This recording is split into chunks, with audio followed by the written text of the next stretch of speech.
Slavery was a way of life for the people under the first century Roman rule.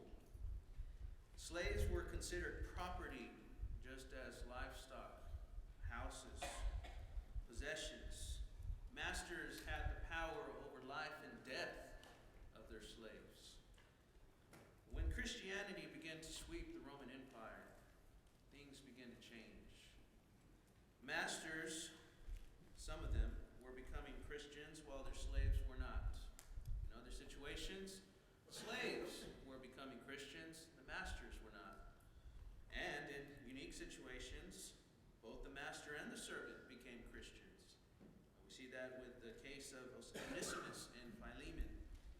The New Testament writers did not straight out condemn slavery.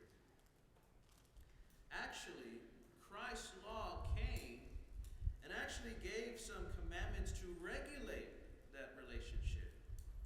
And these regulations were set up in such a way that slavery would come to an end on its own naturally. For example, when Paul wrote to the churches in Galatia, there he says, "There is neither Jew nor Greek. There's neither slave nor free, neither male or female, for all are one in Christ Jesus." Galatians chapter 3, verse 28. Slaves and masters now had equal importance in Christ's kingdom. This type of relationship would stop the master from viewing the slave as a piece of property. And now they were to view this individual as an individual, as a hard-working human being with a soul. Christian masters would have to humble themselves to their slaves, and slaves would continue to humble themselves to their masters. All this would eventually stop slavery altogether, at least the way Rome had it set up. But while they were in this transition, the master-slave relationship was going to help them and us understand the relationship that a Christian has with the Lord. Perhaps this is why it wasn't taken away immediately. Let's turn to Ephesians chapter 6. In Ephesians chapter 6, verses 5 through 9, we will look at some of those regulations. Now keep in mind that we are still in the bigger section here of walking in wisdom, starting in verse 15 of chapter 5. And as we went down the list on how to walk in wisdom, we came to verse 21, and there it tells us to submit to one another in the fear of God. Well, Paul goes into much detail and elaborates more on this. How can a husband and wife submit to each other? How can children and parents submit to one another? How do these relationships work? Well, now he's going to show how the master and slave relationship works. And just as the first two relationships help us understand the relationship we have with God and Christ, the master-slave relationship is going to do the same thing. In these verses, God commands masters and servants to have a certain relationship that promotes peace, points to Christ, and gives principles for us in our workplace today. Let's look at the first one. Bondservants' duties. Let's look at 5 through 8.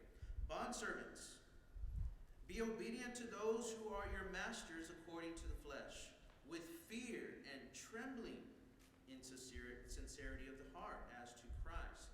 Not with eye service as men pleasers, but as bondservants of Christ, doing the will of God from the heart, with good will doing service as to the Lord and not to men, knowing that whatever anyone does, he will receive the same from the Lord, whether he is a slave or free.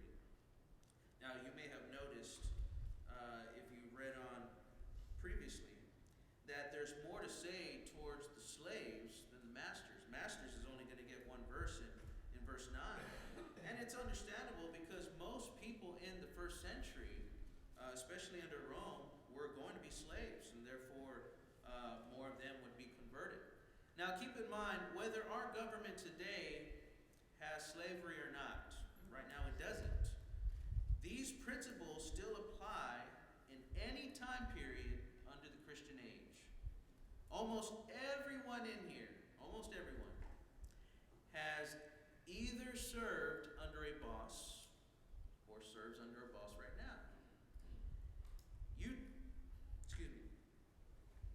But some of you are actually the boss. You tell people what to do, they do it, and no questions asked, and in that way, they are your servants. Now, we don't have slavery as far as Roman rule did. We don't look at, the bosses don't look at the servants as just property, but you do have to obey the boss, and so in that way, these regulations still apply to us today. Well, let's talk about the servants or employees' duties. In verse 5, it simply commands the servant, obey the master. Very simple command. Obey the master. According to the flesh is referring to earthly masters as opposed to the master in heaven. Of course, the only reason we're obeying the earthly masters is because we are obeying the master in heaven. But he says those in the flesh, those on earth, obey them. Now that's probably the easy part. The hard part is doing it with the right attitude. They have to do it with fear and trembling. In other words, don't do it with a careless attitude.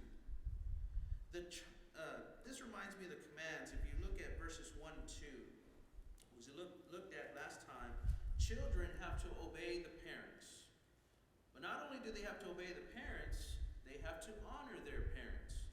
It's like the example I gave with my son. If he was a teenager already, and I told him to do something, and he got all mad, and he slammed the doors and threw everything, and he did clean his room. He obeyed me, but he didn't honor me. Of course, that is when he comes of age. It is no different with the servants obeying masters. They are to obey, but they are not to do it grudgingly. They're to do it with sincerity of the heart.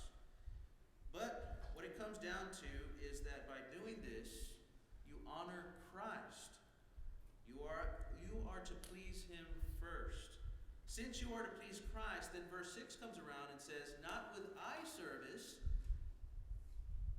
In other words, don't obey your masters only when they're around to look at you. And when they suddenly go away, you just do whatever you want. Why can't we do that? Because the Lord is always looking at you. We're out to please the Lord, not really the boss per se. We're to please the boss by doing our work, but we ultimately do it because we please the Lord. And if the Lord is always looking at us, then don't be a person who just does the work when the boss is just around. Verse 7 emphasizes this point once again. Christians who are employees, ask yourself these questions. Do you feel like your boss hates you? Do you feel like you have a boss that never gives you recognition for the hard work that you do? Do you have a boss that falsely accuses you of being lazy? Do you have a boss that's all of the above? Guess what? You still have to do your work to the best of your ability. No matter how the boss is, you have to do your work to the best of your ability. Now, there is nothing wrong with switching jobs to get a different setting or a better setting. The slaves back then did not have that luxury. They were stuck with that master, and they had to do the work to the best of their ability. Now, for us, we don't have slavery in that sense, so we can't switch jobs. However, for the time that you're with a certain boss, you have to do your work correctly. You have to do your work genuinely. And that's why verse 8 says, knowing that whatever good anyone does, he will receive the same from the Lord, whether he is a slave or free. It's all about pleasing the Lord. Well, let's look at master's duties. Only one verse. But notice how he starts off. And you, I like how he says that. And you, masters, do the same things to them, giving up threatening, knowing that your own master also is in heaven, and there is no partiality with him. I think the most interesting part of this verse is the part where he says, do the same things to them. You see, there is no command that says slavery is just out.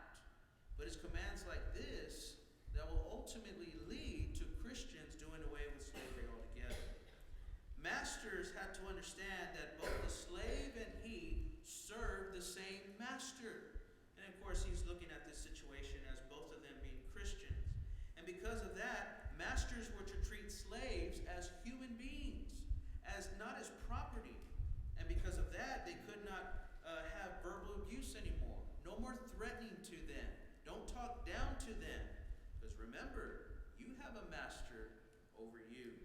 Paul gives similar commands in Colossians chapter 4 and verse 1. And there he says, "Masters, give your bondservants what is just and fair, knowing that you also have a master in heaven." In verse number 9 in Ephesians, it ends with humbling the master even further.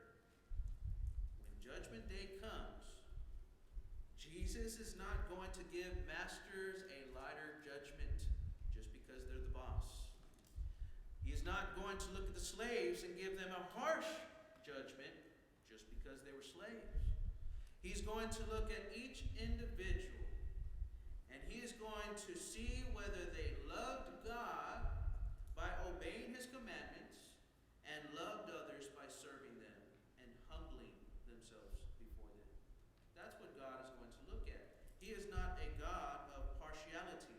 He's not in favor of certain people. And that's why Paul said in Galatians, there's no more slave or free. If both of them are Christians, they both are in equal planes with God.